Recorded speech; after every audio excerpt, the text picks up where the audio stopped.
யூடியூப்பில் கேட்பேன். இன்றைக்கி நான் வாழ்ந்துட்டு இருக்கிறேன்னாக்கா ஐயா கொடுக்குற பீச்சில் இன்றைக்கி நான் இப்படி இருக்கிறேன்னு கொஞ்சம் எவ்வளோ நான் மாற்றிக்கிட்டேன்னு தன்னம்பிக்கையும் அதில் நான் வளர்த்துக்கிட்டேன். ஏன்னா நான் பிறந்த நாள்லேருந்து இந்த நிமிஷம் வரைக்கும் நிறைய கஷ்டத்தை தான் நான் அனுபவிச்சிருக்கிறேன் என் வாழ்க்கையில். அப்படி இருக்கும்போது அப்போ நான் தற்கொலைக்கு கூட 5 தடவை நான் ட்ரை பண்ணி அதுலேருந்து நான் வந்திருக்கேன்.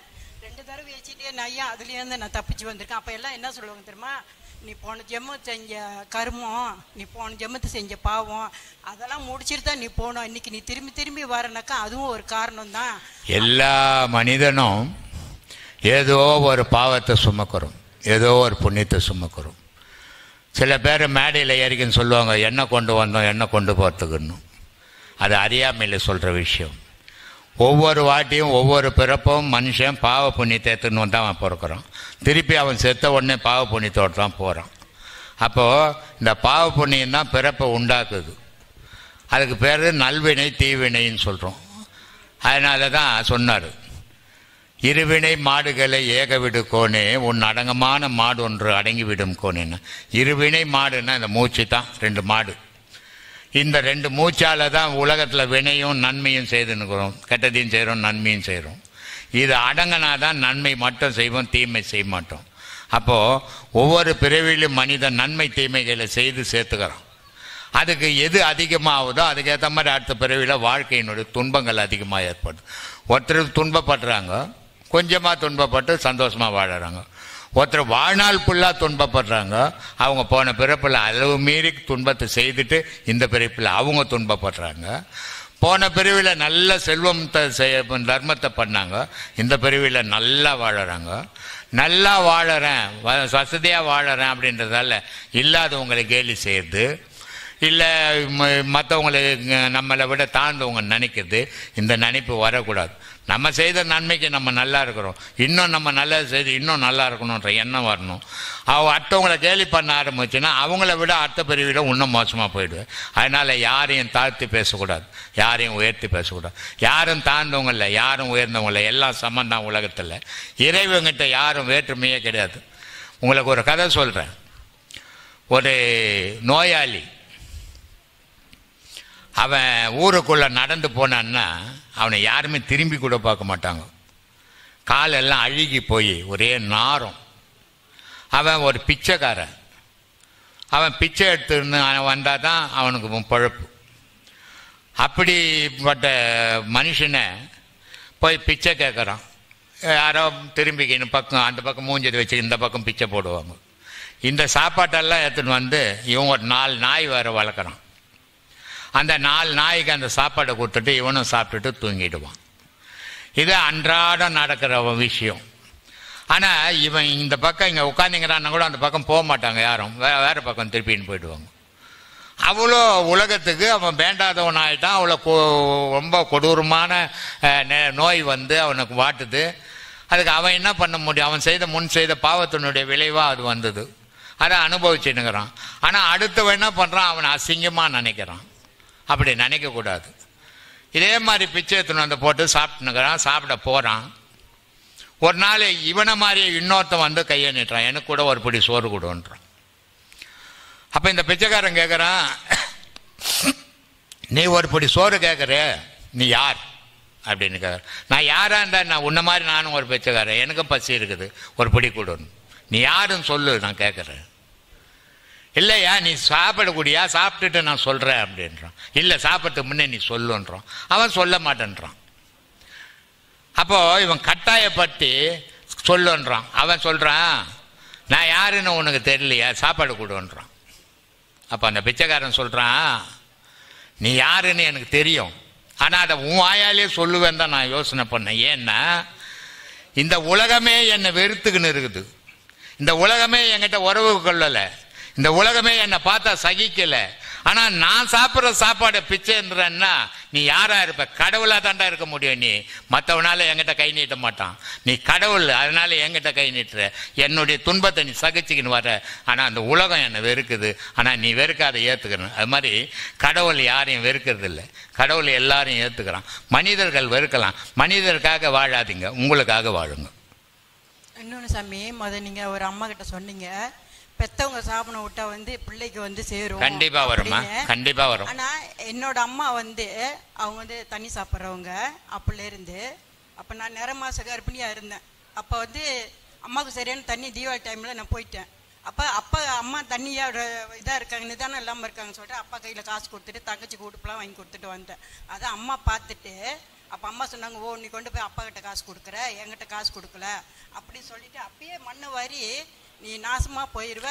அந்த சாபம் எல்லாம் பழிக்காதம்மா.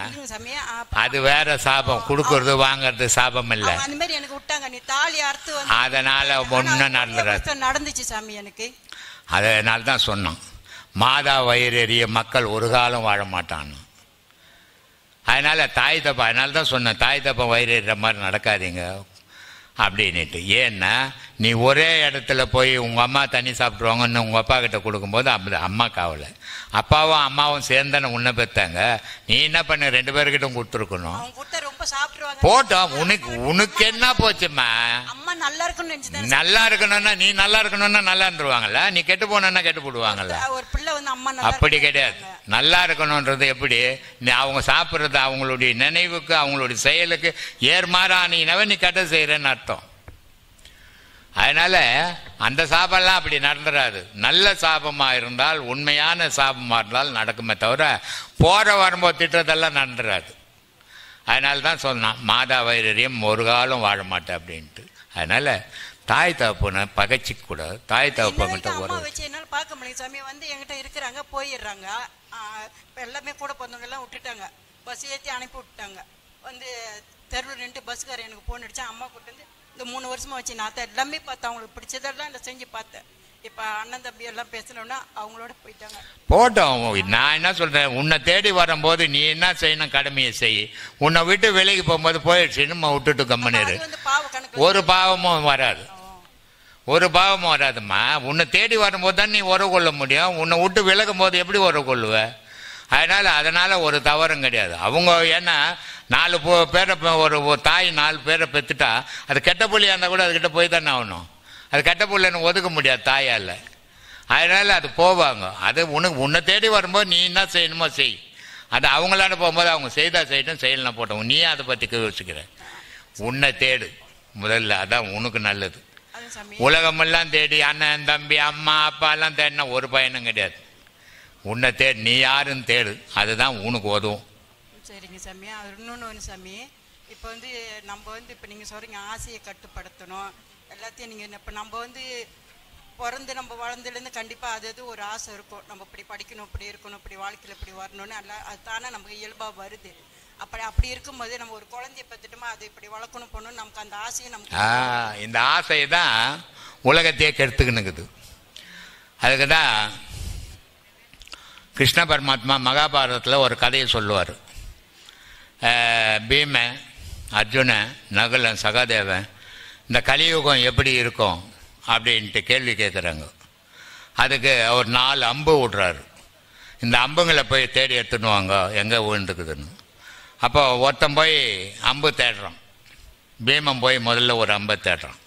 தேடனா 4 கிணறு 5 கிணறு இருக்குது. நடுவில் ஒரு கிணறு இருக்குது. 4 கிணத்துலையும் ஃபுல்லாக தண்ணி இருக்குது. ஆனால் நடுவில் இருக்கிற கிணத்துல காஞ்சி போய்க்குது. என்னடா அது ஆச்சரியமாக இருக்குது. 4 கிணத்துல ஃபுல்லாக தண்ணி இருக்குது, ஒரு கிணறு நடுவில் இருக்கிற கிணறு மட்டும் காஞ்சி போயிருக்குது. இது எப்படி அப்படின்ட்டு கண்ணங்கிட்ட கேட்கணும் அப்படின்னு வரான். ஒருத்தன் போய் ஒரு அம்பு எடுக்கிறான். எடுக்க போன இடத்துல ஒரு பசு கண்ணு போடுது. கண்ணை போட்டு அது மேலே இருக்கிற அழுக்கெல்லாம் அது நக்கி எடுக்குது. அது நக்கி அது உடம்பு புண்ணாக போயிடுச்சு. அப்பவும் பசு நக்கிறத விட மாட்டேன்து. இது அந்த பசுக்காரன் அதை தனியாக பிரிக்கிறான். அப்பவும் மாடு என்ன பண்ணுது, அவனை இடிக்குது. ஒரு அந்த கண்ணுக்குட்டியை கூட சேர்த்துக்கின்னு அது உடம்பையே நக்கி புண்ணாக்குது. இதையும் பார்த்தா இதனடா இது தான் குட்டி அதுவே நக்கி புண்ணாக்கிடுச்சு அது உடம்பு அப்படின்ட்டு அதையும் கண்ணங்கிட்ட கேட்கலான்னு போகிறோம். இன்னொருத்தன் போய் நகுலம் போய் ஒரு அம்பு எடுக்கிறான். எடுக்க போகிற இடத்துல குயில் ஒன்று, அது கூவனா இனிமையாக இருக்குது. ஆனால் அந்த குயில் என்ன பண்ணுது, ஒரு முயலை பிடிச்சி குத்தி துண்டுக்குன்னுக்குது. இவ்வளோ இனிமையான குரல் வச்சுக்கிற குயில் ஒரு உயிரை கொன்று துடிக்க குத்தி துண்ணுதே, இதே என்னான்னு கேட்கறதுக்கு போகிறான். இப்படி அவன் பீமன் போய் கேட்குறான், இது மாதிரி 4 கிணறு இருக்குது, 5 கிணறு, 4 கிணத்துல ஃபுல்லாக இருக்குது தண்ணி, ஆனால் நடுவில் இருக்கிற கிணத்துல தண்ணி இல்லையே, இது என்ன காரணம் சாமி? அப்போ சொல்கிறான், கலியுகம்ன்றது அதான்பா. சுற்றி எல்லாருக்கிட்டும் பணம் இருக்கும், ஆனால் நடுவில் ஏழை இருப்பான், எவனும் 10 பைசா உதவி பண்ண மாட்டான். அப்போ இவனை வரைக்கும் வச்சு சேர்த்து மேற்கொண்டு சேர்க்கணும்னு ஆசை வருமே தவிர 4 பேருக்கு உதவி பண்ணலன்ற எண்ணம் வராது. அந்த மாதிரி அந்த கிணத்துல 4 கிணத்துல மட்டும் தண்ணி வச்சுக்கிச்சு, இந்த கிணத்துக்கு தண்ணி விடலை. இது கலியுகத்தினுடைய வாழ்க்கையில் மனிதர்கள் இப்படி தான் வாழ போகிறான். அவன் சம்பாதிக்கணும், அவன் சேர்க்கணும், அவன் வம்சம் சாப்பிடணும், அவன் செத்தாலும் பரவாயில்ல, அடுத்தவனுக்கு ஏழைக்கு கொடுக்கணும்னு எண்ணம் வராது. இதுதான் அந்த கிணத்தினுடைய அடையாளம் அப்படின்னு. சரி சாமி, அந்த கண்ணுக்குட்டி இப்படி நக்கி இப்படி புண்ணாக்கிச்சு, இது என்னன்னா அடுத்தவங்க கேட்டான். அவன் சொல்கிறான், பிள்ளைங்க மேலே பாசம் போட்டு இந்த தாய்ங்க தகப்பனுங்க பிள்ளைங்களை கெடுக்கிறதுக்கு காரணம் அந்த மாடு நக்கி புண்ணாக்கின மாதிரி அந்த பாசத்தை காட்டி அந்த குழந்தைங்களையும் கெடுத்துருவாங்க. இதான் கலியுகம் அப்படின்னு. சரி, இந்த குயில் இந்த முயலை புட்டு துண்ணுங்குதே, இது என்ன? குருமார்கள் வருவாங்க, ரொம்ப ஆசையாக பேசுவாங்க, அழகாக பேசுவாங்க, ஆனால் பணத்தை கொள்ளடிப்பாங்க. ஆனால் பேசும்போது குயில் கத்துற மாதிரி இருக்கும் குருமார்கள் பேசுறது, ஆனால் மறைமுகத்தில் கொள்ளை அடிப்பாங்க. அதுதான் கலியுகத்தில் நடக்க போகுதுன்னு. அப்போது கலியுகம்ன்றது என்னன்னா எவ்வளோ தீமை வரப்போகுதுன்னா 5400 வருஷத்துக்கு முன்னே சொல்லிட்டு போயிட்டானுங்க. அது இன்னைக்கு நடந்துக்கினுக்குது. அந்த மாதிரி இந்த பாசம் பண்ணிட்டு இந்த குழந்தை எப்படி வளரணும், நீ வளர்க்குற மாதிரி நினைக்கிற மாதிரி வளர்ந்துடுமா? அது எந்த குழந்தையும் எந்த தாய் தப்பன்னு நினைக்கிற மாதிரி உலகத்தில் வளர்ந்ததே கிடையாது. அது நினைக்கிற மாதிரி தான் அது வளரும், அது நினைக்கிற மாதிரி தான் அது வாழும். இது ஏமாளி, தாய் தப்பனுடைய ஏமாளித்தனம். நான் என் பிள்ளைய வக்கீல் ஆக்கிடுவேன், என் பிள்ளைய டாக்டர் ஆகிடும், அது கேடி ஆகிடும். ஆனால் தாய் தப்பன் கேடி ஆகணும்னா வளர்த்தான், நல்லா இருக்கணும்னா வளர்த்தான். ஆனால் அதனால தான் நான் அடிக்கடி சொல்லுவேன், 4 வீடு கட்டி விட்டு வச்சுக்கிற, வீடு உந்து தான், ஆனால் குர்த்தனங்கிறவன் வேறன்னு. அது மாதிரி உன் புள்ளன்ற வீட்டை நீ செய்த உள்ள குர்த்தனங்கிறவன் வேற ஆள். அவனுடைய எண்ணத்துக்கு ஏற்ற மாதிரி அவனுக்கு தேவைப்படுற மாதிரி தான் செய்வான், நீ நினைக்கிற மாதிரிலாம் வாழாது. அதனால ஏமாந்து போய் துக்கம் தான் மிஞ்சம் உனக்கு. அது எப்படி வளருதோ நீ நினைக்கிற மாதிரி வளர்த்து பாரு, வளர்ந்தா பாரு, வளர்க்கலன்னா அது போற மாதிரி போக்கில் விட்டுட்டு போய் உன்னை நீ தேடிக்கோ.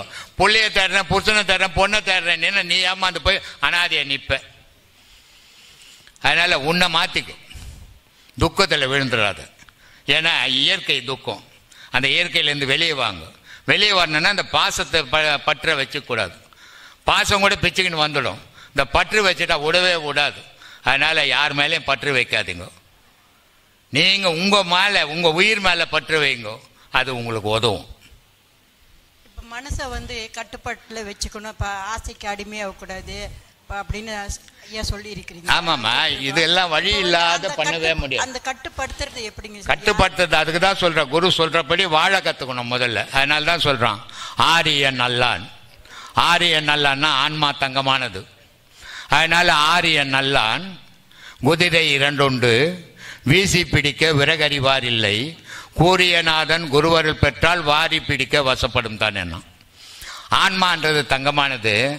ஆனால் இந்த 2 மூச்சு இருக்குது, அது ரொம்ப பொல்லாததாகுது. இது பொல்லாததாக இருக்கிறதால பேசிக்கினே இருக்கிறோம் வாயில், கண்ணு ஒரு இடத்துல பார்த்துக்கினுக்குது, காது ஒரு இடத்துல கேட்குது, வாய் ஒரு இடத்துல உணருது, மூச்சு ஒரு இடத்துல வாசிக்குது. இப்படி அதாவது வேலையை 5 புலனும் 5 திசையில் ஓடிங்குது. அது ஒரு திசையில் எப்போ நிற்குதோ அப்போ மனம் அடங்கும். அந்த ஒரு திசையில் நிற்கணும்னா என்ன பண்ணணும்? இந்த மூச்சை அடக்கிறவன் யாரும் இல்லைடா. சரியான குரு கிட்ட போய் அதை கற்றுக்கின்னு அந்த மூச்சை அடங்கி போச்சுன்னா மனம் அடங்கிடும்.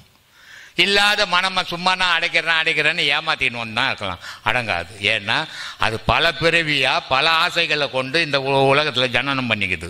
அதை அனுபவிக்கணும் தான் அது தேடும். அது அடங்குமா?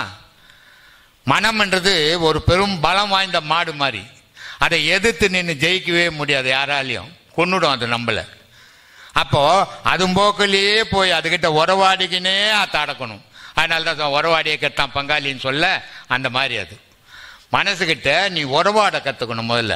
ஆனால் மனசுக்கிட்ட உறவாடு இல்லை, உடல்கிட்ட தானே உறவாடின்னு நம்ம. அதனால மனம் அடங்கிறது இல்லை. மனசுக்கிட்ட உறவாடிக்கினே அந்த மனசை அடக்கணும். அப்போ அதுக்கு ஆபத்து வருது. அந்த மாதிரி பண்ணுங்க. அது சொல்லி கொடுக்கணும். குருமார்கள் சொல்லி கொடுத்த மாதிரி இருக்கணும். இருந்தால்தான் அடங்குமே தவிர குரு சொல்லி கொடுத்த வீட்டுக்கு போயிட்டாருன்னா அடங்கிடாது. நீ செய்தால்தான் உனக்கு நன்மை. குரு வழி தான் காட்ட முடியும். அதை அடையிறது உன் திறமை தான். அப்போ விடாமுயற்சி வேணும். வைராக்கியம் அவசியம். இதில் ரெண்டுமே ஒன்று வேணும். முட்டாள்தனமும் மொட்டுத்தனமும் வேணும். ஆன்மீகத்தில் கடவுள் இருக்குதா இல்லையா ஆராய்ச்சி பண்ணினா போக மாட்டேன். இருக்குதுன்னு சொன்னாங்க, நான் போய் பார்க்கணும் அப்படின்ற மொட்டுத்தனம் வரணும், முட்டாள்தனம் வரணும். ரெண்டும் இருந்தால் அதை அடைஞ்சிடுவீங்க. அது இல்லாமல் ஆராய்ச்சி பண்ண ஆரம்பிச்சிங்கன்னா ஆன்மீகத்தை விடையே கிடைக்காது. ஆமாங்க சாமி, அது உண்மை சாமி. ஏன்னா நான் இங்கே வர்றது கூட எனக்கு நிறைய தடங்கள் இருந்துச்சு. அப்போ நான் சொன்னேன், நான் நிறைய அவரோட பேச்சு நான் கேட்டிருக்கேன். அதில் நிறைய விஷயமும் நான் இது பண்ணியிருக்கேன். ஏன்னா நான் ஒரு 6 வருஷத்துக்கு முன்னே கூட நான் தற்கொலை முயற்சிக்கு தான் நான் பாப்பா சென்டருக்கே போய் நின்று அங்கே ஒருத்தவங்க சொன்னாங்க நீ இங்கே போன்னு. அவர்கிட்ட நான் பிரார்த்தனை பண்ணி நான் கேட்டுக்கிட்டு ஒரு 2-3 விஷயம் கேட்டேன். அது எனக்கு 3 நாள்லேயும் எனக்கு அவர் நடத்தி கொடுத்தாரு. இந்த நிமிஷம் வரைக்கும் நான் அவரை தான் வணங்கிட்டு கேட்டுக்கிட்டேன். அவர்கிட்ட நான் கேட்ட பிரார்த்தனையே உங்களை நான் சந்திக்கணும். நான் சீரடிக்கு வந்துட்டு ஐயா கண்டிப்பாக நான் போய் சந்திக்கணும். அவர் சென்டருக்கு நான் போனேன். ஐயா சென்டர் நீங்கள் கட்டும்போது கூட நான் யூடியூப்பில் பார்த்து எனக்கு படிப்பறிவு இல்லை, உங்களுக்கு எப்படி நான் கான்டாக்ட் பண்ணுறதுன்னு தெரியல. அப்போ நான் வேண்டிக்கிட்டேன் அந்த சென்டருக்கு நான் ஏதாச்சும் செய்யணும். ஐயாவை நான் மூச்சு அடங்குறதுக்குள்ள அவரை பார்க்கணுன்னு. இறைவனர்ல பாபா ஆசீர்வாதத்தில் இன்னைக்கு ஐயாவோட பக்கத்துலேருந்தே நான் சந்திக்கிறேன். ரொம்ப நன்றி. இறைவனுக்கு நான் நன்றி சொல்லணும். அப்போ நான் இவ்வளோ நாளாக இந்த பிறப்பை நான் எடுத்ததுக்கு நான் ரொம்ப அவமானப்பட்டு நான் எத்தனையோ வாட்டி நான் வேதனைப்பட்டு நான் எத்தனையோ வாட்டி நான் கண்ணீர் விட்டுருக்கிறேன்.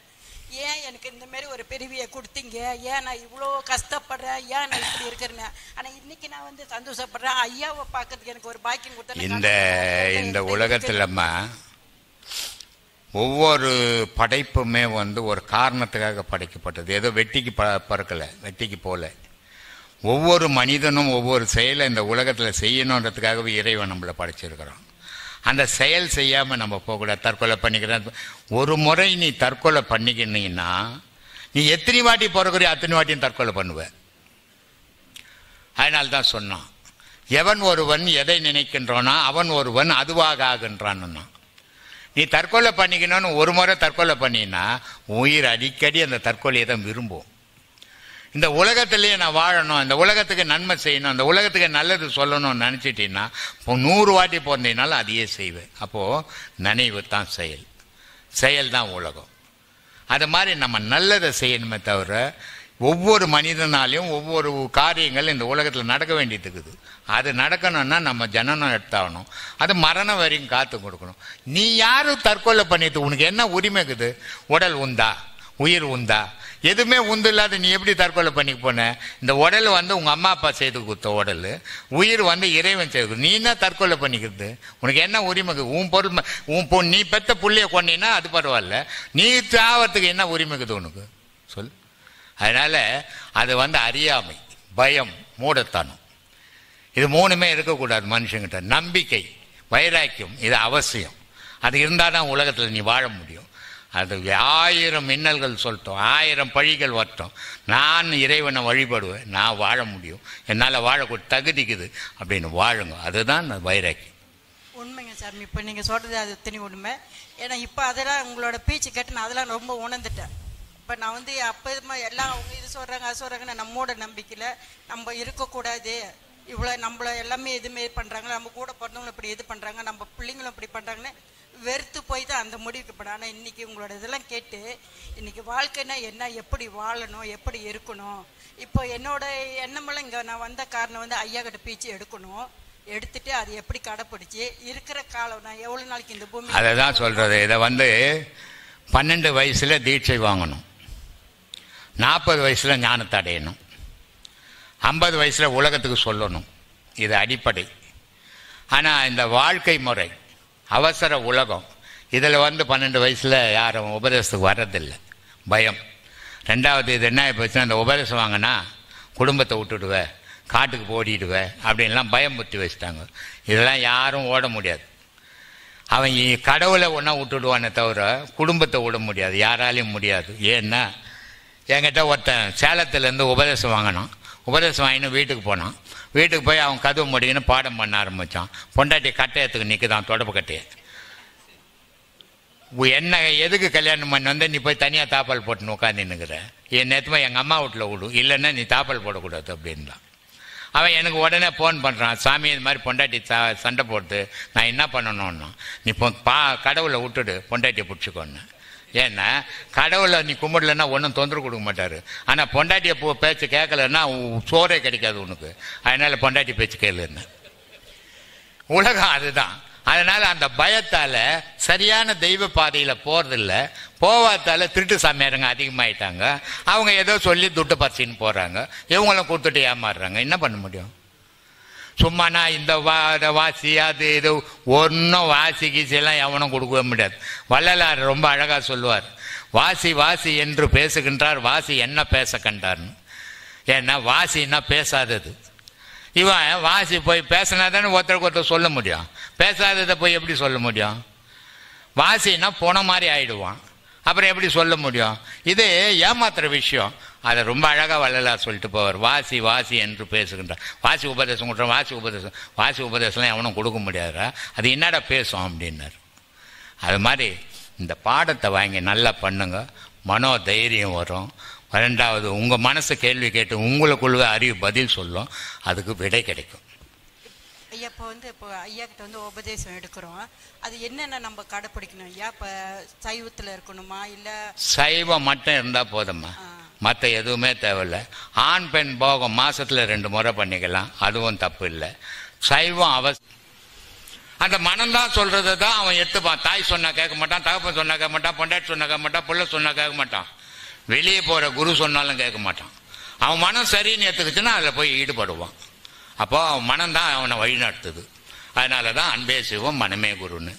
அப்படிப்பட்ட மனத்தை அடக்கணுன்றதுக்காக சொல்றார், கடந்த பால் முளைப்புகா, கடைந்த வெண்ணெய் மோர்ப்புகா, ஒடிந்த சங்கின் ஓசை உட்புகா, உதிர்ந்த காய்கனி மரம்புகா.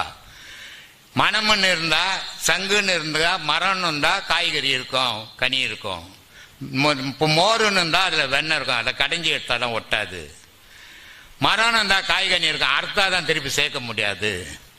சங்குன்னு இந்த கீழே வச்சுட்டுனா கூட ஊதாதுவியே சாணாவே ஒரு சத்தம் கொடுத்துக்கினே இருக்கும், அது அதை தூள் தூளா ஒடிடான்றாரு. அந்த மாதிரி மனம்னு இருந்தா ஆசை இருக்குதான்டா செய்யும், அந்த ஆசையை அழிச்சிட்டு இருந்தா கடவுளை போய் சேர முடியும்ன்றாரு. அப்போ ஆசை அழியணும். ஆசை அழிஞ்சிட்டா என்ன பண்ணுவோம்? நம்ம கடவுளை சேர்ந்துடுவோம், பிறப்பு தவிர்க்கலாம், துன்பங்கள்ல இருந்து வெளியே வந்துடலாம். இனி நம்ம வாழ்க்கையில துன்பங்களே கிடையாது. இதுக்காக இவ்வளவும் சொல்லி வச்சிருக்கிறாங்க. இதை எப்படி அடையிறதுன்னா, இந்த உடல் நல்லா இருக்கும் போதே அடையணும். அதனால சொல்றாரு, ஓட முள்ள போது ஓடி ஒல்லாவலாம், ஓட முள்ள போது உறுதி பண்ணி கொள்ளலாம். ஓடம் உடைந்து போனால் ஆடும் இல்லை கோலும் இல்லை, அனாதை அனாதையினர். அது என்ன ஆடு இல்லை கோல் இல்லை? ஆடுன்னா என்னது, கோலுன்னா என்னது? அவன் தான் செத்து போய் அனாதையா போறேன், அப்புறம் ஆடு என்னது கோல் என்னத்துக்கு அப்படின்னா, ஆடுன்னா வாசி, ஒரு ஜான். அவன் மூக்குல இருந்து உச்சந்தலை வரைக்கும் ஒரு ஜான் முழல ஒரு மூச்சு ஓடிங்குது. ஒரு முழம் அவன் மூக்குல இருந்து தொப்புல வரைக்கும் ஒரு முழம் மூச்சு ஒன்று ஓடிங்குது. அதை தான் குடும்பத்தில் சொல்லுவாங்க, ஜான் ஏறினா முழம் சறுக்குது பண்ணுவாங்க. இந்த ஜான் ஏறினா முழம் சறுக்குது என்னன்னா, இங்கேருந்து மூக்குல இருந்து மூச்சு ஒரு ஜான் மேலே ஏறிச்சுன்னா இந்த மூச்சு ஒரு முழம் கீழே இறங்கிடும். ஆனா இவன் என்ன சொல்லுவான், வீட்டு செலவுக்கு சொல்லுவான், 100 ரூபா சம்பாதிச்சுப்பா, 500 ரூபா செலவாச்சுப்பா, ஜான் ஏறினா முழம் சறுக்குது பண்ணுவான். வாழ்க்கையோடவே கடவுளுடைய வழிபாடு இருக்குது, மனிதனுக்குள்ளவே தான் கடவுள் வழிபாடு இருக்குது. மனிதன் ஒருத்தன்லாம் கடவுள்னே ஒண்ணு இல்லை. அப்ப மனிதன் நல்லா இருக்கணும், கடவுள் வழிபாடு நடத்தணும். அதை எப்படி அடையணும்னா, உடல் நல்லா இருக்கும்போது அதை பிடிக்கணும். அதனால அந்த உடலை ஓடன்றாரு. இது இருக்கும்போதே ஓடி ஒளாவு, இது இருக்கும்போதே உறுதி பண்ணிக்கோ, இது இருக்கும்போதே கடவுளை பிடிச்சிக்கோன்றாரு. அப்ப கடவுளை எப்படி பார்க்கணும்பா? கூட்டமா கூடி பார்க்கலாமா? கும்பல் அடிச்சு பார்க்கலாமா? கும்மி அடிச்சு பார்க்கலாமா? அப்படி பார்க்க முடியாதுப்பா, தனித்து பார்க்கணும். எப்படி தனித்து பார்க்கணும்? முத்து முகமடியோ முச்சந்தி வீதியிலே 10ஆம் இதழ் பரப்பி பஞ்சனையின் மேல் நிறுத்தி, அத்தை அடக்கு நிலை யாருமில்லா வேலையிலே குத்து விளக்கேற்றி என் கண்ணம்மா கோலமிட்டு பாருன்றார். அத்தை அடக்குனெல்லாம் மாமியார் அடக்கிட கூடாது, நம்ம மூச்சு அடக்கணும்.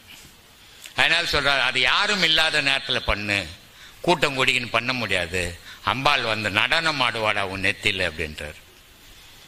அந்த மூச்சு அடங்கி மனம் அடங்கி நீ அந்த இறைவனை பார்க்கும்போது அந்த நடனம் ஆடுவா, அதை பார்த்து ஆனந்தப்படுன்றார். இப்படி நமக்கு எல்லா விஷயத்தையும் எல்லாரும் சொல்லி கொடுத்துருக்குறாங்க. ஆனால் நம்ம எடுத்துக்கிறது இல்லை. நம்ம அதை புரிகிற மாதிரியும் சொல்ல மாட்டேன்றாங்க. அதனால தான் நான் எதை சொன்னாலுமே 4 விஷயம் சொன்னாலும் அது மக்களுக்கு புரியணும், புரிகிற மாதிரி சொல்லணும். இலக்கணம் இலக்கியம் நான் 1ஆம் கிளாஸ் கூட படிக்கலை. இலக்கணம் இலக்கியம் பேசி 10 பேருக்கு புரிய வைக்கிறத விட இலக்கணம் இல்லாத பேசி ஒரு 1000 பேருக்கு புரிய வச்சோம்னா நல்லதுன்னு பேசிட்டு இருக்கிறேன்பா. இதுதான் என்னுடைய வாழ்க்கையினுடைய பயணம். இப்படி இருக்குது.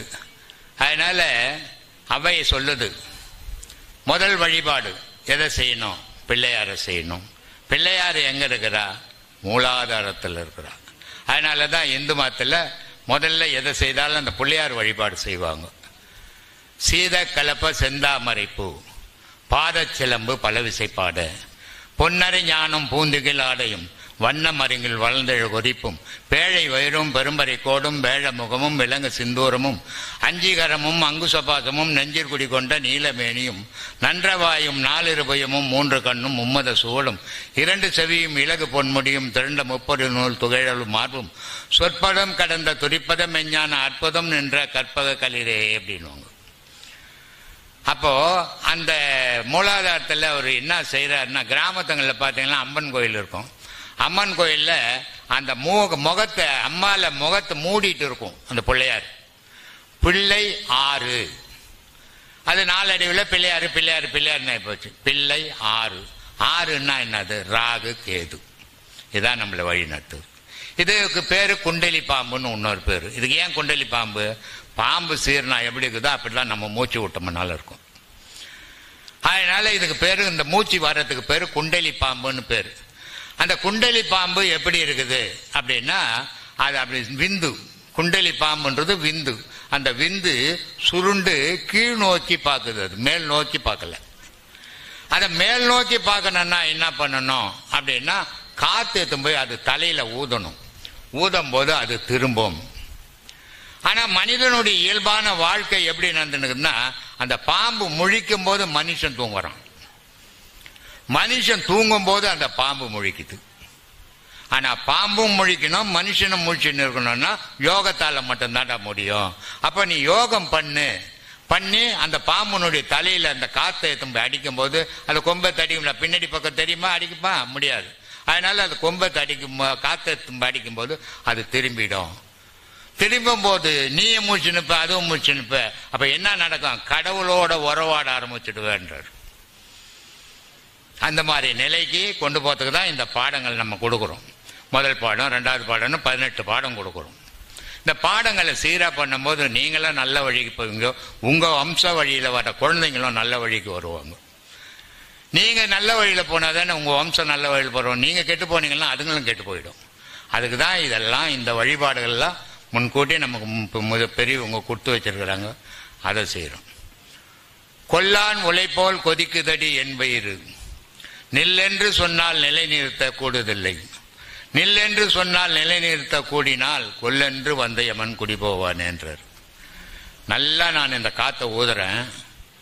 கொல்லாம் ஒலையில கறி போட்டுட்டு அவன் துர்த்தியில ஊதுனான்னா எப்படி நெருப்பு பறக்குதோ அப்படி பறக்குது. ஆனா அது நிக்க மாட்டேன், ஆறி போகுது. ஆறி போதால யமன் என்னை தேடி வரான். ஆனா அது எரிஞ்சுக்கினே நில்லுன்னா, நின்றுச்சுன்னா, எரிஞ்சுக்கினே இருந்ததுன்னா யமன் என்னை பார்த்தான திரும்பி ஓடிடுவான். அப்போ அந்த அளவுக்கு இந்த காத்தை ஏத்தி ஏத்தி ஏத்தி ஏத்தி இந்த வயிற்றுல சேர்த்து வைக்கணும். இந்த வயிற்றுல சேர்க்கும் போது அதுக்கு பேர் கும்பகம்னு பேரு. அந்த சேர்ந்த மூச்சு வெளியே வரும்போது ரோசகம்னு பேரு. அதை சேர்க்கறதுக்கு உள்ள நிறுத்துறதுக்கு கும்பகம், இது பூரகம்னு பேரு. அதனால பூரகம், ரோசகம், கும்பகம். பூரகம்ன்றது ஈரெட்டு வாமத்தால் பூரகம். ஈரெட்டுன்னா 16 என்ற வரைக்கும் அந்த மூச்சை வலிக்கணும். 64 என்ற வரைக்கும் கும்பகம். 64 என்ற வரைக்கும் நிறுத்தணும். அந்த 64 என்ற வரைக்கும் நிறுத்தின மூச்சை 32 என்ற வரைக்கும் மொல்லமா ஹான்னு விட்டுறக்கூடாது, மொல்லமா விடணும். இது ரோசகம், கும்பகம், பூரகம் பேர் இதுக்கு 3க்கும். இப்படி அந்த மூச்சை அடக்கணும்னா நமக்கு மரணம்ன்ற பயமே வராது அப்படின்னு சொல்றாங்க. வாழை பழம் தின்றால் வாய் நோகும் என்று சொல்லி தாழை பழம் தின்று சாவேனுக்கு வந்தது என்றார். வாய் நோவு எடுத்தாலும் பரவாயில்ல, வாழைப்பழத்தை தொன்று நான் வாழ்ந்திருந்தால் ஆகாதோன்றார். அப்போ ஏன் இது வாழைப்பழம் தாழைப்பழம்னு சொன்னாங்க? என்ன அது வாழைப்பழம் தாழைப்பழம்? வாழைப்பழம்ன்றது யோகம், தாழைப்பழம்ன்றது பக்தி. பக்தி ஈஸியான வழிபாடு, ஆனால் அதில் சாவு வந்துடலாம். வாழைப்பழம் கஷ்டமான வழிபாடு, ஆனால் அதை பண்ணாலும் நான் வாழ்ந்து நிற்பேன், அதனால எனக்கு பக்தி வேணா, இனிமேல் நான் யோகத்தில் போகிறேன் அப்படின்னு யோகத்தில் போகிறதுக்காக சொல்கிறாங்க. வாழைப்பழத்தை சாப்பிட்றேன் நான் அப்படின்னு. இப்படி மறைமுகமாக நமக்கு எவ்வளோ விஷயங்களை சொல்லி கொடுத்துருக்குறாங்க. திருமூலர் சொல்றார், இருட்டறை மூலையில் இருந்த கண்ணி குருட்டு கிழவன் கூடல் குறித்து குருட்டினை நீக்கி மறிட்டி அவளை மனம் புரிந்தாள் என்றார். இது என்ன பொருள் என்ன இதுக்கு அப்படின்னா, நம்ம கண்ணுக்கு எது தெரியலையோ, நம்மளால எது பார்க்க முடியலையோ அது இருட்டுன்னு சொல்றோம், தெரியலன்றதுக்கு. அப்போ அந்த இருட்டில் அந்த அம்பாள் உட்காந்துங்கிறாராம் மூலாதாரத்தில் பின்பக்கமா. அது கிளம்பி எடுத்துன்னு வரணும், மேலே எடுத்துன்னு வரணும்னா உன் மூச்சால மகன்ற உன்னால தான் எடுத்துன்னு வர முடியும். நீ மேலே எடுத்துன்னு வந்தீனாக்கா அப்போ அந்த சிவத்தோட சேரும். சிவம்ன்றது ஆன்மா, அம்பாள் என்றது குண்டலி விந்து, மூச்சுன்றது நீ. இந்த மூணும் சேர்ந்ததுன்னா தான் மோட்சம் முக்தி அப்படின்றதுக்கு பேர். அதனால அகஸ்தியர் சொல்றார், சுற்றியே அலைவதில்லை சூட்சம் சூட்சம், சுழியிலே நின்றாலே மோட்சம் மோட்சம் அப்படின்றார். மனசை எங்கெங்கயோ சுத்த விடக்கூடாது, நம்ம சுழியில நிறுத்தணும்னா தான் நமக்கு மோட்சம் கிடைக்கும். அதுதான் பதின்னு பேர் அதுக்கு. அந்த பதி இறைவன் இருக்கிற இடம். அந்த இறைவன் இருக்கிற இடத்துல நம்மளுடைய எண்ணங்களை நிறுத்திக்கணும், இந்த மனசில் நிறுத்திக்கூடாது. நிறுத்திக்கினா அது அலையதான் செய்யும் அப்படின்றதுக்காக சுற்றியே அலைவதில்லை சூட்சம் சூட்சம், ரகசியம் ரகசியம், ஆனால் சுழியிலே நின்றாலே மோட்சம் மோட்சம். அது மாதிரி நம்மளுடைய எண்ணங்களை சுழியில நிறுத்தணும். சுழியில நிறுத்தினா நமக்கும் ஒரு நாள் மோட்ச முக்தி என்ற பேச்சு வரும். அந்த மோட்ச முக்திக்கு போனோம்னாக்கா நம்ம மூச்சோட உறவாட நினைக்கணும், உடலை மறக்கணும். உடலை மறந்து மூச்சோட உறவாடும் போது மோட்சம் முக்தி நமக்கு நிச்சயம் உண்டு, அதுக்கு எந்த சந்தேகமும் கிடையாது. அதனால தான் இந்த இவ்வளோ யோகங்களை சொல்லி கொடுக்குறோம். அதை பின்பற்றுங்க, நீங்களாம் மனதிடத்தோடு வாழ்வீங்க. அதுக்காக உங்கள் சந்ததிக்கும் அது தொடரும் போது நல்லா இருக்கும். ஔவையார் ரொம்ப அழகான ஒரு பதில் சொல்லுவாங்க. ஒரு ஞானி போய் கேட்குறாரு, அம்மா எனக்கு போன பிரிவினுடைய விஷயம் தெரியல, நான் இந்த பிரிவினுடைய விஷயம் தான் தெரியுது. போன பிரிவினுடைய விஷயம் எப்படி தெரிஞ்சுக்குதுன்னா, போன பிரிவில் நீ பெரிய அரசனா இருந்தப்பா, இப்போ நீ துறவியா இருக்கிற, திருப்பி நீ அரசனா போவேன்னா நான் போக மாட்டேன். போவாததுக்கு அதுக்கு ஏன் பார்த்த தேடணும் அப்படின்றாங்க. அது மாதிரி நமக்கு நினைவுகள் இந்த உடல் தான். அந்த உடலோடு அது போயிட போகுது, ஆனால் உயிரோடு அந்த நினைவை சேர்க்கலை நம்ம. அப்போ எவ்வளோ நினைவுகள் இந்த உடலில் வச்சோமோ அவ்வளவும் மண்ணில் போயிட போகுது. உயிரோடு வைக்காதால மறுபிறவி பிறந்த உடனே நமக்கு என்னன்னு தெரியல. ஏன்னா உயிர் அழியறதில்ல, உடல் அழிஞ்சு போகுது. அழிஞ்சு போன உடல்ல தான் நம்ம நினைவுகளை நிறுத்தணும். அழியாத உயிர் மேலே வைக்க தெரியல நமக்கு. இந்த அழியாத உயிர் மேலே நினைவுகளை வைக்கிறது தான் இந்த யோக பாடசாலை, யோக கலை. யோகத்தோடு நீங்கள் கலந்து இருக்கும்போது அது எந்த பிரிவிலையும் அது அழியாது. அப்பருக்கு 85 வயசு, ஞான சம்பந்தருக்கு 10 வயசு. 10 வயசுல இருந்த ஞானம் 85 வயசுக்காருக்கு இல்லை. அது எப்படி இது நியாயம்? இதுக்கு காரணம் என்ன அப்படின்னு பார்த்தா, அவர் ஞான சம்பந்தர் உச்ச நிலையில இருந்து மரணம் அடைந்தார். இந்த பிறவியில பிறந்த உடனே ஞானம் வந்துச்சு.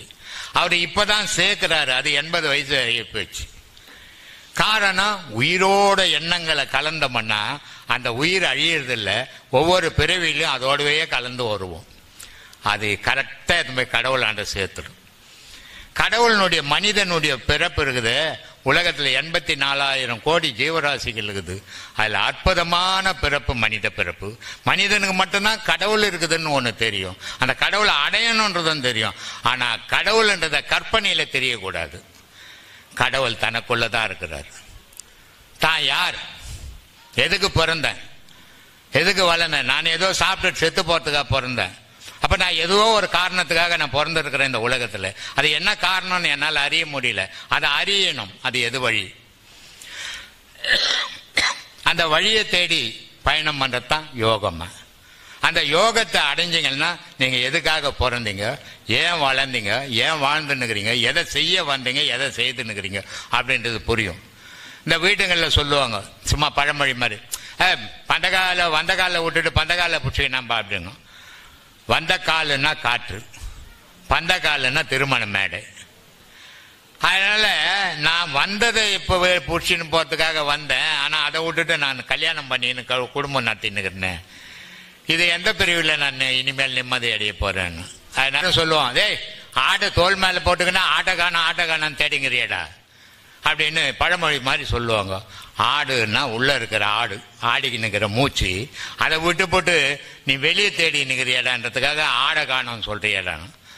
மூச்சு ஆடலைன்னா நம்ம ஆட மாட்டோம், மூச்சு ஆடலைன்னா நம்ம இருக்க மாட்டோம், மூச்சு ஆடலைன்னா நம்ம பேச மாட்டோம்.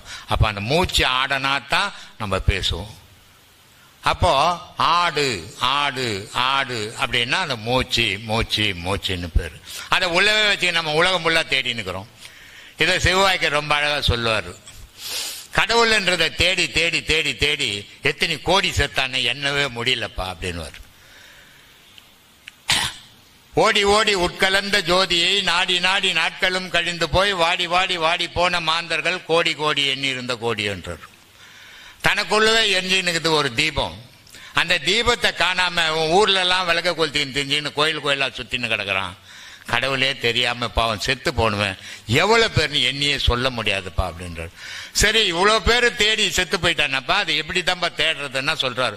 உருதரித்த நாடியில் ஒடுங்குகின்ற வாய்வினை கருத்தினால் இருத்தியே கபாலமேற்ற வல்லாரேல் விருத்தரும் பலராவார் மேனியும் சிவந்திடும் மறுதரித்த பாதம் அம்மை பாதம் உண்மை என்று. அப்போ தனக்குள்ளவே தான் தேடும் போது கடவுளை நீ அடைஞ்சிடோட, அது உனக்கு மோட்ச முக்திக்கு வழி கொடுக்கும், பிறப்பை தவிர்க்கும், துன்பத்திலிருந்து வெளியே வந்துடுவ அப்படின்னா. இவரு நம்ம பாம்பன் சாமி சொல்லுவார், மனிதன் பலவிதமான கடவுள்களை பிடிச்சி வச்சுன்னுக்கிறான், மனுஷனை விட கடவுள் ஜாஸ்தியா இருக்கிறான். சரி, இத்தனை கடவுள் இருக்குதா? என்ன இல்லை, ஒரு கடவுள் தான். சரி, அந்த ஒரு கடவுளை பிடிக்கிறதுக்கு ஏன் இத்தனை கடவுள்னா, 4 குழந்தை பிறகுது ஒரு வீட்டுல, குழந்தை தான் 4மே, ஆனா ஒரே பேர் வைக்கிறது இல்லை, ஆளுக்கு ஒரு பேர் வைக்கிறோம். அது மாதிரி அவன் மனசுக்கு பிடிச்ச மாதிரி கடவுளை வச்சுக்கிறான். ஆனா கடவுள் உலகத்துக்கு ஒண்ணுதான்டா அப்படின்ட்டான். அண்டமாகி அவனியாகி அரியன பொருளுமாகி தொண்டர்கள் குருவுமாகி துகிலாறு தெய்வமாகி என் திசை போற்றி நின்ற என் அருள் ஈசனான திந்திரல் சரவணத்தான் தினமும் என் சிரசை காக்க. ஈசன் தாண்டா கடவுள், மற்றதெல்லாம் கற்பனை தாண்டான்ட்டான். ஈசன்னா என்ன? ஒளியும் ஓசையுமா இருக்குது, அது ஈசன். அந்த ஒளியும் ஓசையும் தான் உலகத்தை காப்பாத்துது. அதுக்கு பேர் என்னப்பா? அணுப்பா. சரி, அணுன்னா என்னப்பா? நியூட்ரான் புரோட்டான் எலக்ட்ரான்ப்பா, சயின்ஸ். சரி, நியூட்ரான் புரோட்டான் எலக்ட்ரான் சயின்ஸ், அது உலகத்தை காப்பாத்துது. என்னப்பா காப்பாத்துது? அதே தாண்டா காப்பாத்துது. அகார உகார மகாரம். அகார உகார மகாரம் என்னப்பா? நியூட்ரான் புரோட்டான் எலக்ட்ரான்டா. என்னப்பா இப்படி போட்டு குழப்புற? என்னதான் அது? அகாரம்னா நெருப்பு, மகாரம்னா காற்று, உகாரம்னா சப்தம். இந்த முப்பொருள் தான் நம்மளையும் ஆளுது, உலகத்தையும் ஆளுது. இங்க எங்கடா கடவுள் உருவம்? இத உணரலையே உலகம். உணராத தூங்கிக்கினேங்கிறான கண்மூடிக்கின்னு, அவன் வீழ்ச்சி பார்க்க மாட்டேன்றானே அப்படின்ற வருத்தத்தால் தான் இப்ப நான் இந்த விழிப்பு வரணுன்றதுக்கு தான், இந்த மக்கள் தூங்குற மக்களை எழுப்பி விடணுன்றதுக்கு தான் இவ்வளவும் பேசின்னு இருக்கிறேன். இதை நீங்க எல்லாம் அசை போடணும். மாடு இருக்குது, ஒரு வெக்கா துண்ணுடும், கப கப கப கபன்னு ஒரு பட்டியல வெக்கா போட்டீங்கன்னா சாப்பிட்டுடும். ஆனா அது ஜீரணமாகாது. அதனால என்ன பண்ணும், அது படுத்துக்குன்னு அசை போட்டுக்கினே இருக்கும். அசை போட்டாதான் அது ஜீரணமாகும். அது மாதிரி இங்க பேசுறத இங்கேயே விட்டுடக்கூடாது. அதனால வர தவறுகள் தான் நமக்கு தெரியாம போயிடுது.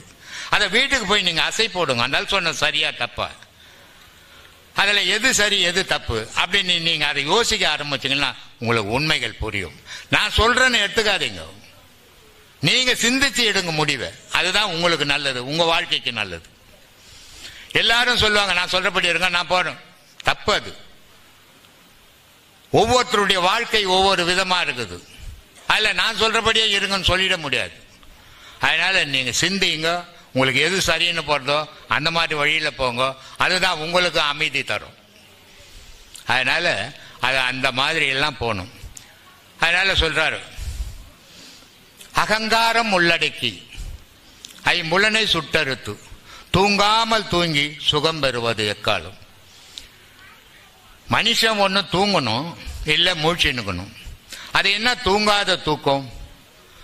எதுலையும் சேராததா இருக்குது அப்படின்னா, ஒன்று மனுஷன் உலகத்தில் இருக்கிற முழிப்பில் இருப்பான், சம்பாதிக்கணும் சாக்கணும் ஜாக்கிரதான்னு பேர். அதுக்கு ஒன்று தூங்கிக்கின்னு இருப்பான், அதுக்கு பேர் உறக்கான்னு பேர். 5 விஷயங்கள் இருக்குது: ஜாக்கிரதா, உறக்கா, சொப்பனா, துரியம், துரியாதீதம் அப்படின்னு 5 விஷயங்கள் இருக்குது. இதை என்னன்னு நீங்கள் தெரிஞ்சுக்கணும். இப்படி மொட்டையாக சொல்லிட்டா உங்களுக்கு புரியாது. ஜாக்கிரதா அப்படின்னா மூழ்கினுக்கிற நேரம், உஷாராக இருக்கிற நேரம், எந்த தீமை வந்தாலும் தடுத்துக்கிற நேரம், அதுக்கு பேர் ஜாக்கிரதா. தூங்குற நேரம், என்ன நடந்து ரோட்டில் போட்டு 10 பேரை வெட்டினா கூட நமக்கு தெரிய போகிறதில்லை, தூங்கிடுறோம், அதுக்கு பேர் உறக்கா. தூக்கத்திலேயே ஒரு கனவு கண்டுன்னுக்கிறோம், அந்த கனவை யோசிக்கிறது இது சொப்பனா. தூக்கத்தில் கனவு காண்ற நேரம் சொப்பனா. துரியம், இது இந்த 3 நிலை எல்லா மனிதருக்கும் உண்டு. முழிச்சு இருக்கிறது, தூங்குறது, தூக்கத்தில் கனவு காண்றது. இந்த 3 நிலை எல்லா மனிதருக்கும் உண்டு. ஆனால் இந்த இன்னும் இருக்கிற 2 நிலை இந்த யோகத்தில் போறவங்களுக்கு மட்டும்தான் வரும், மற்றவங்களுக்கு வராது. அப்போ துரியம், துரியாதீதம். துரியம் என்ன? ஒரு எல்லையை வகுத்துக்கிறோம், ஒரு பொருளை குறிப்பு வச்சுக்கிறோம், இந்த பொருளை அடையணும், அதுக்கு பேர் துரியம். அந்த பொருளை அடைஞ்சோம், அதுக்கு பேர் துரியாதீதம். அப்போ யோகத்தினுடைய முடிவு, யோகம் துரியம், யோகத்தினுடைய முடிவு ஞானம், ஞானம் அடைஞ்சது துரியாதீதம், அந்த ஞானம் அடையிறது பயணம் பண்றது துரியம். இப்படி இந்த 5 நிலையிலும் வாழ்ந்துன்னுக்கிறோம். ஆனா இதை மனிதன், சாதாரண மனிதன் எப்படி வாழணும்? இந்த தூங்காத தூக்கம் வாழணும். இது துரிய நிலை. அது தூக்கமும் கிடையாது, முழிப்பும் கிடையாது. இது 2க்கும் இடைப்பட்ட கடவுள் நிலையிடாது, அதுக்கு பேர் துரியாதீதம். அதனால் சொல்றாரு, அகங்காரம் முள்ளடிக்கு ஐம்புலனை சுட்டறுத்து தூங்காமல் தூங்கி சுகம் பெறுவதே காலம். அது உலகத்திலே இல்லாத ஒரு சுகம். அது அந்த இறைவனோட கலந்திருக்கிற காலம், ஒரு உலகத்தில் அடைய முடியாத சுகம். அது சிற்றின்பம், பேரின்பம். உலகத்தில் நம்ம அடையிறதெல்லாம் சிற்றின்பம், இறைவனோட கலக்கிறது பேரின்பம். சிற்றின்பம் அப்பப்போ வரும், அப்பப்போ போயிடும். பேரின்பம் வராது, வந்துச்சுன்னா அது ஒன்று விடாது, அதோட கலந்து வாழு அப்படின்றதுக்கு தான் இத்தனை விழிகள் சொல்றோம். இதுக்கு எப்படி இருக்கணும்? மனம் எப்படி ஆகணும்? உனக்கு தேங்காயை உடைச்சி வச்சு மனம் எப்படி பால் மாதிரி இருக்குது, அந்த மாதிரி உன் மனசை மாத்திக்கும். அதனால சொல்ற, தேங்காய் கருணை வெள்ளம் தேக்கிருந்து உண்பதற்கு வாங்காமல் விட்ட குறை வந்தெடுப்பது காலம். அந்த மாதிரியான நிலையில என் மனசை சுத்தம் பண்ணிக்கணும் அப்படின்ட்டு. ஓயா கவலையினால் உள்ளுடைந்து வாடாமல் மாயா பிறவி மயக்கறுப்பது எப்பார். எப்ப பாரு துக்கம், எப்ப பாரு கவலை. இதுல இருந்து நான் மாறுபட்டு இந்த பிறப்பா இருக்கிறது எந்த காலத்துல அறுக்க போறேன் அப்படின்றார்.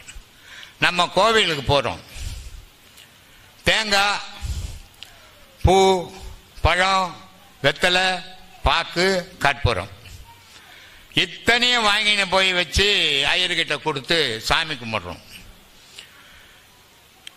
நான் சும்மா கிண்டலுக்கு சொல்லுவேன், வெத்தலை பாக்கெல்லாம் வாங்கிட்டு போறீங்க, கூட கொஞ்சம் புயலை வாங்கிட்டு போனா சாமி போட்டு அடைப்பாருன்னுவேன். ஏன்னா அது எதுக்காக செய்யறோன்னு நம்ம தெரிஞ்சுக்காமையே போயிட்டோம். அதை கோவிலில் இருக்கிற ஐயருங்களும் அவங்களும் தெரிஞ்சுக்கல, அதை அடுத்தவங்களுக்கு சொல்லியும் கொடுக்கல. இதனால தெரியல இது எவ்வளவு பெரிய ரகசியம் அப்படின்றத புரிஞ்சுக்கணுன்றதுக்கு தான் நான் பல வீடியோக்களில் பேசியிருக்கிறேன், இப்போவும் சொல்றேன். ஏன் வெத்தலையை வச்சு கும்பிடணும்? சாமிக்கும் வெத்தலைக்கும் என்ன சம்பந்தங்குதுன்னா, காற்று வெத்தலைன்னா சரி. வெத்தலை கூட ஏன் பாக்கு வைக்கிறேன்னா, பாக்கு நீர், வாயில போட்டால் தானே தண்ணி சுரந்துடும். அப்போ வெத்தலை காற்று, பாக்கு நீர். கற்பூரம் என்னன்னா சுண்ணாம்பு, ஒளி. தேங்காய் எதுக்கு ஓடிக்கிறோம்? வேற எதுனா ஓடிச்சான்னா, வாழைப்பழம் எதுக்கு வைக்கிறோம்? வாழைப்பழம்னா மண்ணு, பெஞ்சு பெஞ்சு பெஞ்சு போட்டுனாட்டு இருந்துக்கினே தான் இருக்கும், அழியாது. அப்போ அந்த வாழைப்பழம் மண்ணு. அப்போ வெத்தலை காற்று, பாக்கு நீர், வாழைப்பழம் மண்ணு. இப்போ 3 பொருள் வந்துடுச்சு நமக்கு. இன்னும் 2 பொருள் ஓணும். ஆகாயம் ஓணும், நெருப்பு ஓணும்.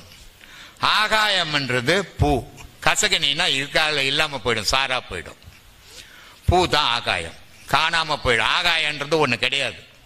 போக போக போக வெட்ட வெளியா தான் இருக்குமே தவிர ஆகாயம்ன்றது ஒண்ணு கிடையாது. அதனால பூ ஆகப்பட்டது இல்லாம போயிடும். அதனால பூ வச்சு கும்பிடுறோம். நெருப்பை வச்சு கற்பூரத்தை கொளுத்துறோம். அப்போ நீர், நெருப்பு, காற்று, ஆகாயம், பூமி 5 பஞ்சபூதத்தை வழிபடுறோம், வச்சு வணங்குறோம். இது தெய்வ வழிபாடு.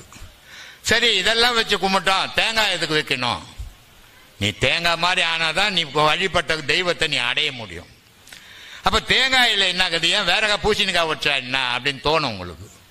பூசணிக்காய் மும்மலம் கிடையாது, தேங்காய் தான் மும்மலம். மேல் மட்டை, நடுவில் ஓடு, அதுக்குள்ள காய், அதுக்குள்ள நீர். அப்ப 4 பதமா இருக்குது. இந்த 3 நீக்கணும். 3 என்னன்னா மும்மலம்னு பேரு. மும்மலம் என்னன்னா நம்ம செய்த பாவங்கள். தாய்கிட்ட இருந்து வந்த பாவம், தகப்பங்கிட்ட இருந்து வந்த பாவம், நம்ம பிறந்து செய்த பாவம். இந்த மும்மலங்களும் சேர்ந்து 3 மட்டையா இருக்குது. இது 3 நீங்கிச்சுன்னா நமக்கு உள்ளகிற நீர் அமுதம் கிடைக்கும்.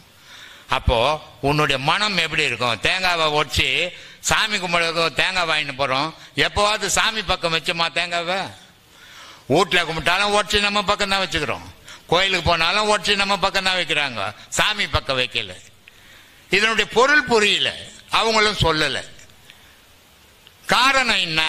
நீ தாண்டா சாமி, உனக்கு தாண்டா அதை உடச்சி வச்சேன். அந்த மாதிரி நீ வெண்மையா மாறிடு, கடவுளை ஆயிடுவே நீ காட்டுறதுக்கு தான் தேங்காவை உடச்சி வீட்டில் சாமி கும்பிட்டாலும் கோயிலில் சாமி கும்பிட்டாலும் நம்ம பக்கம் வச்சு கும்பிடுறது. கடவுளுக்கு ஏற்ற போது கடவுள் பக்கம் எல்லாம் வைக்கணும். ஓடை நமக்கு தானே காட்டணும். கடவுளுக்கு ஓட்டை காட்டிட்டு காயை நம்மளுக்கு எல்லாம் காட்டுறோம். இதெல்லாம் ஏதோ வீணான வேலை இல்லை, அற்புதமான விளக்கங்களை கொடுத்துருக்குறாங்க.